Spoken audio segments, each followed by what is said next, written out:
In 1977, NASA's Voyager 1 space probe captured the first image of the Earth-Moon system from 1.6 million kilometers away. 2 years later, in 1979, it flew past Io, one of Jupiter's moons, and detected active volcanism on its surface. In 1980, the probe flew past Saturn, continuing its mission into deep space. By 2012, Voyager 1 had crossed the boundaries of the solar system and officially entered interstellar space. Back on Earth, amidst a war-torn zone, a group of American soldiers was carrying out a mission. They were nearly ambushed by two enemies, but managed to respond swiftly, neutralizing the threat. Explosions echoed in the distance as the team advanced, eliminating any hostile forces that dared approach. Climbing a staircase, they reached a balcony where the snipers took position, covering the team from above while the others swept the building. The operation was ruthless. Dozens of enemies were gunned down until the area was clear. The soldiers returned to the street, watching jets soar overhead. But turning a corner, they were suddenly met with a full enemy squad already in position. A firefight erupted immediately. Despite their efforts and taking down several foes, the enemy's numbers overwhelmed them. The order to retreat was given. As they fell back, one soldier was shot. Rhodey rushed to carry him while still firing at the enemy. With bullets flying in every direction, Rhodey tried to check the wounded man's condition, but he had already died.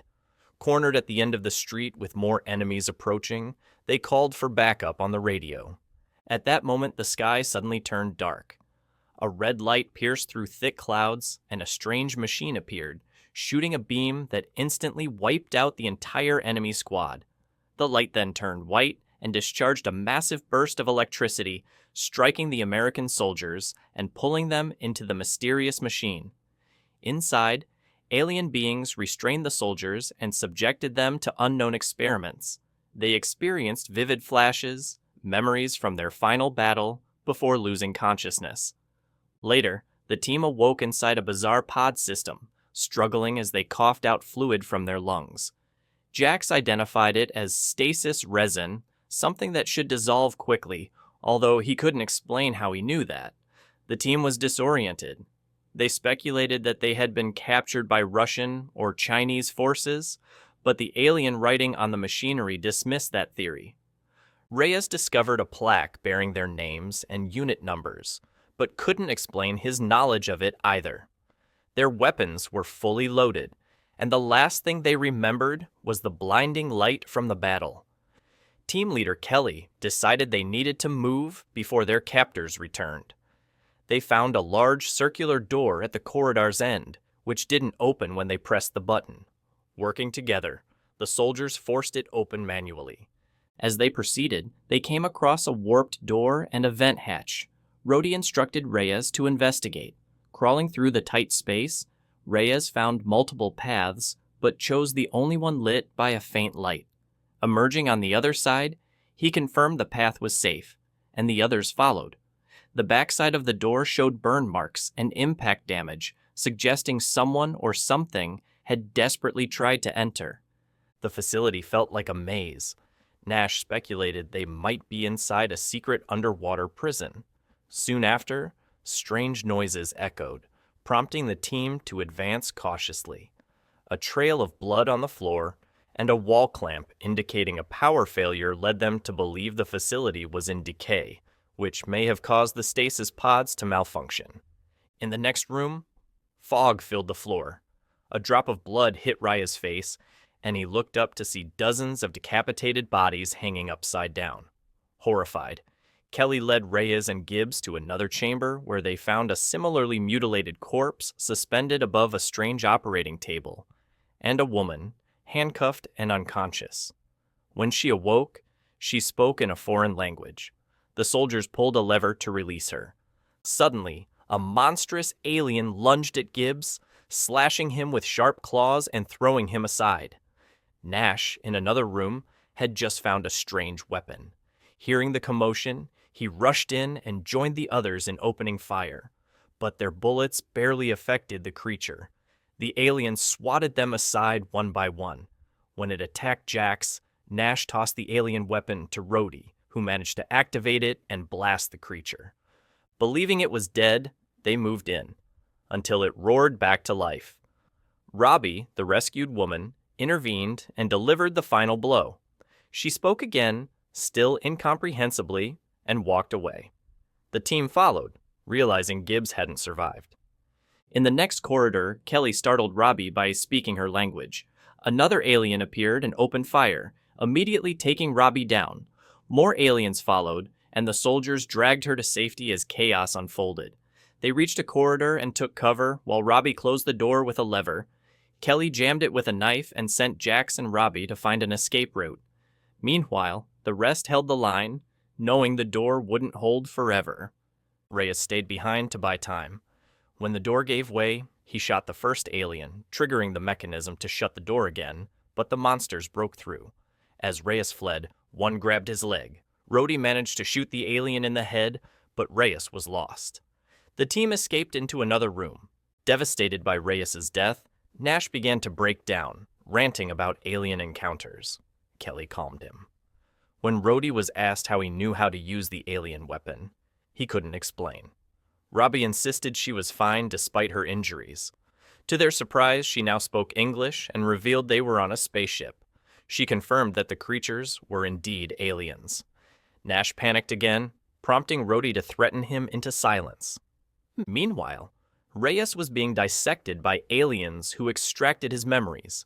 The lead alien, marked by a scar, activated a device after reviewing the soldier's thoughts. In another corridor, Robbie explained that the scarred alien was the leader, commanding dozens of subordinates. The walls had motion sensors, and she warned that the aliens were hunting for food. They reached a bridge above a vast abyss filled with lights. Jax inspected closely and realized the lights were actually capsules holding human bodies. Robbie called them sleepers and urged the team forward.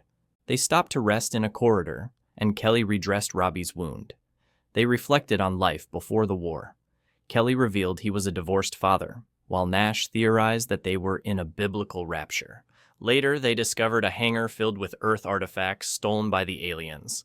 Rhodey noted the absence of enemy contact and suspected the aliens were hurting them. Kelly proposed a counterattack. Jax volunteered to distract the aliens by singing in a corridor, drawing their attention before firing and running toward the hangar. The aliens followed. Inside, Nash opened fire from a sniper position while the team ambushed and took down the aliens. But it was too easy. Robbie feared a trap. A second wave of aliens entered, this time equipped with powerful shields. Gunfire proved useless, and the team fled. Jax was shot and killed. A furious Nash retaliated before escaping with the others into a corridor. Aliens approached from both directions, so the team escaped through a hatch, sliding into a pit of decomposing bodies. The stench overwhelmed them. A voice called from above. It was Anya, Robbie's mother, who lowered a rope. After climbing up, the soldiers realized she was a Russian soldier. Anya led them through secure paths and into a decorated room where they rested. She explained the truth. Voyager 1 had sent a map inviting peaceful aliens to Earth, but hostile ones intercepted it instead. They had abducted top military strategists and connected human minds to their machines to simulate war. The soldiers had unknowingly been in stasis for decades. All the nightmares they'd experienced were alien war simulations. The aliens crushed Earth in weeks. However, the mental link allowed the soldiers to gain some knowledge, what Anya called gifts. Robbie's father had sabotaged the reactor, which saved the soldiers. Now, the aliens were trying to repair their communications.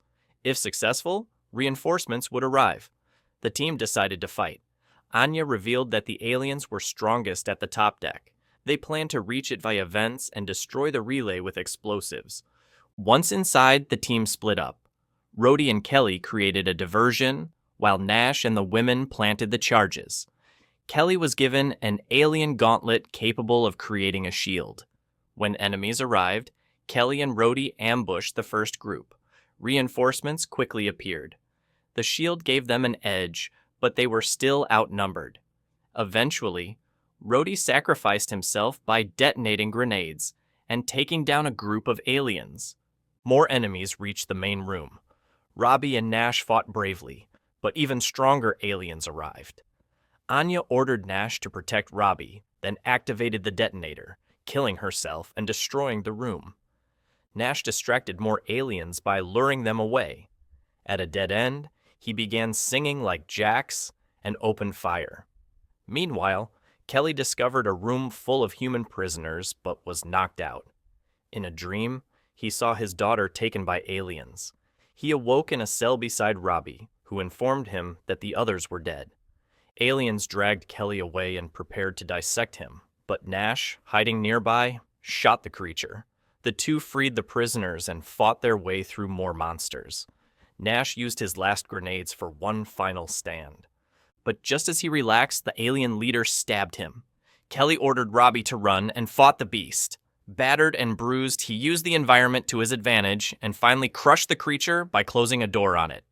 Moments later, he found Robbie again, frightened but alive. As they stepped outside, they realized the horrifying truth. Earth had become a desolate wasteland.